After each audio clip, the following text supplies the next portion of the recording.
ফের রোগী মৃত্যুকে কেন্দ্র করে রামপুরহাট মেডিকেল কলেজ ও হাসপাতালে উত্তেজনা।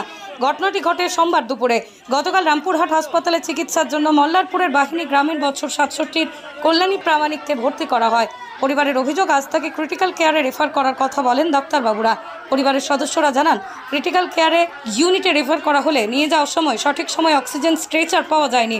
অক্সিজেনের অভাবেই মারা গিয়েছে রোগী। তাই মৃত্যুতেই পরিবারের আত্মীয় স্বজনরা হাসপাতালে কর্তব্যরত নার্স ও ডাক্তারকে ঘিরে বিক্ষোভ দেখাতে শুরু করে। ঘটনার খবর পেয়ে ঘটনাস্থলে পৌঁছয় রামপুরহাট থানার পুলিশ এবং বিষয়টি নিয়ন্ত্রণে আনেন। গতকাল 9টার পরে কি 10টা নাগাদ, অ্যাকচুয়াল টাইমটা হয়তো বলতে পারছি না এই মুহূর্তে, কালকে আমার মাকে আমি দুর্গাপুর থেকে এখানে এসে অ্যাডমিশন করাই। অ্যাডমিশন করার সঙ্গে সঙ্গে যে ডাক্তারবাবু দেখেছিলেন উনি সঙ্গে সঙ্গে ওখানে লিখেছিলেন এই পেশেন্টকে সিসিইউয়ে দিয়ে দেন। আমরা কিন্তু ডাক্তারকে যথেষ্ট রিকোয়েস্ট করাতে বললো, দেখুন এইটা তো আমাদের পক্ষে সম্ভব নয় সিসিইউতে নিয়ে যাওয়ার, আমাদের কাজ হচ্ছে প্রেসক্রাইব করা। আমরা অলরেডি সেখানে প্রেসক্রাইব করেছি যে এর পেশেন্টের সিসিইউর প্রয়োজন আছে। আমরা সেই ভাবলাম যে হ্যাঁ, মা যদি সিসিইউতে থাকে তাহলে একটু রিলিজ পাবে। কালকে রাত্রি থেকে সারা রাত গেল, সারা দিন গেল। আজকে 12:30টার পর থেকে মাকে আমার যে বাড়ির লোক, আমার ভাই ছিলেন, ভাইকে বলা হয়েছিল তোমার সিসিইউয়ে পারমিশন হয়ে গেছে, আমরা সিসিইউতে নিয়ে যাব, তার ব্যবস্থাপনা চলছে। চলছে। আমি একটা জায়গায় ছোটোখাটো সরকারি কর্মচারী সেখানে কাজ করছিলাম। আমাকে ভাই বললো মাকে সিসিইউতে দেবে, তুই তাড়াতাড়ি চলে আয়। আমি অফিসের আমার যে বস রয়েছেন আমি বলে সঙ্গে সঙ্গে বেরিয়ে এলাম। আমরা যথারীতি, দুর্ভাগ্য যে এই রামপুরহাট সাব ডিভিশনের মতন একটা হসপিটাল, সেখানে একটা সামান্য অক্সিজেনটা সার্ভ করার, যেটা ধরুন সার্ভ মানে নিয়ে আসা হয় যে সেই সিলিন্ডার ওনারা সার্ভ করতে পারছেন না, যার জন্যে সিসিইউতে শিফট করতে পারছেন না। এই করছি ওই করছি, এই পেপারস লাগবে। আপনাদের কি তাহলে কি মনে হয় চিকিৎসা গাফিলতি? চিকিৎসা একদম একটু নয়, 100 নয় 200% গাফিলতি বর্তমানে করেছে। কি বর্তমানে আমরা একটুকু নার্সদের বলছি যে দিদি আপনি তো অনেকক্ষণ ধরে বলছেন আপনার পেশেন্টের সব ব্যবস্থা হয়ে গেছে, আমরা সিসিইউতে শিফট করব। এখন কি চাইছেন আপনারা? এখন আমরা চাইছি অ্যাকচুয়াল জাস্টিস। আজকে ডাক্তাররা যেমন বলছে we want justice for RG Kar, আমিও সেই আরজিকর জাস্টিসে সেখানে অংশগ্রহণ করেছিলাম দুরাত্রি, যাতে ডাক্তারদের নিরাপত্তা পায়। এখানে এসে দেখছি তার উল্টো রূপ। পেশেন্টদের কোনো নিরাপত্তা নেই, পেশেন্টদের কথা শোনার মানে ব্যাপার নেই এরা নিজের মতন। এখন ডাক্তার একটা এসে বলছে আপনার মায়ের কি ট্রিটমেন্ট হয়েছে আমাকে বলুন। How it is possible sir, বলুন।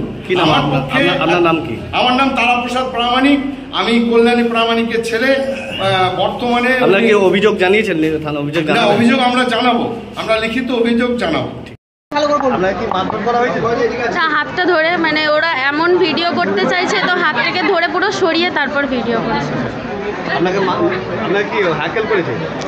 মানে মারা ওনা মানে কথা বলছেন, ভীষণ বাজেভাবে কথা বলছেন, মানে ফ্যামিলি তুলে যা তা ভাবে কথা বলছেন, পুরো গালাগালি দিয়ে কথা বলছেন, যা খুশি তাই।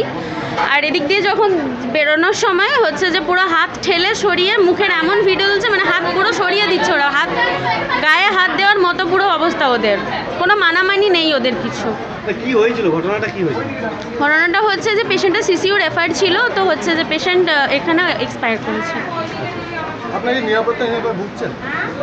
আপনার ঘটনা যখন ঘটেছিল তখন কি পুলিশ এসেছিল সঙ্গে সঙ্গে? হ্যাঁ, পুলিশ এসেছিল। পুলিশের সামনে কি হয়েছে? হ্যাঁ, পুলিশের সামনে এই ঘটনা ঘটেছে। আপনারা কি কোথাও আপনাকে টানাটানি করে যখন পুলিশ ছিল? টানাটানি করেননি, হাতটাকে ধরে সরিয়ে দিয়েছেন। ছিল তখন ছিলেন ওনারাও সরিয়েছেন, ওনারাই সরিয়েছেন ওনাকে। কি নাম আপনার নাম? আপনার নামটা কি বলুন? আপনার হাসপাতালে আজকে কল্যাণী প্রামাণিক বলে একজন রোগীর মৃত্যু হয়েছে। পরিবারের অভিযোগ যে বিনা চিকিৎসায় এবং চিকিৎসার গাফিলতিতে তার মৃত্যু হয়েছে, কি বলবেন? এই বিষয়ে বলা একটু কঠিন, কারণ যারা আমাদের হাসপাতালগুলোতে পরিষেবা দিতে আসে তারা চিকিৎসক এবং চিকিৎসা কর্মী সকলেরই ভালো আচরণ এবং চিকিৎসা যাবতীয় সহযোগিতা পেতে চায়। এটা আমাদের দিক থেকে আমরা করার চেষ্টাও করি। যদি কেউ অভিযোগ করেন সেটা খুব দুঃখের, আন্তরিকভাবে খুব দুঃখ প্রকাশ করা যায়, কারণ একটা মানুষকে তারা হারিয়েছে। যদি এরকম ঘটনা ঘটে থাকে যে আমরা ঠিক করিনি, গাফিলতি করেছি, তাহলে যদি অভিযোগ আসে বা আমাদের স্বাস্থ্য ব্যবস্থার মধ্যে যারা আছে তারা যদি আমাকে বলে বিষয়টা, তাহলে যা যা যথাযথ যে ব্যবস্থা নেওয়ার দরকার সেগুলো নেওয়ার চেষ্টা করব। আমরা দেখলাম যে নিরাপত্তা রক্ষী আছে, পুলিশও আছে, কিন্তু প্রচুর পরিমাণ মানুষ ওয়ার্ডের মধ্যে ঢুকে গেল, এটা কিভাবে সম্ভব হলো? এইটা একটা সত্যি খুব দুঃখজনক বিষয়, কারণ আমাদের সিকিউরিটির কাজটাই হচ্ছে ঠিক ঠিক মানুষকে ভেতরে প্রবেশ করতে দেওয়া। এটা খুব দুঃখেরই যে আমার যদি 3টে গ্রুপ বলবো না, মানে সিকিউরিটি স্টাফ থাকে, আর যদি 25 জন লোক চলে আসে, তাহলে 3 জন লোককে ওরা ওভার পাওয়ার করে ঢুকে যেতেই পারে। এটা খুব দুঃখজনক। এটা একটা যদি সিস্টেমে পরিণত হয়, এটা আরো দুঃখজনক হবে। আমার মনে হয় চিকিৎসা ব্যবস্থার মধ্যে তো সকলেরই দায় আছে। আমি যিনি স্বাস্থ্যকর্মী, আমারও দায় আছে, যিনি স্বাস্থ্যকর্মীর সঙ্গে বাকিরা যুক্ত আছেন তাদেরও দায় আছে, এমনকি সাধারণ মানুষেরও একটা দায়বদ্ধতা আছে।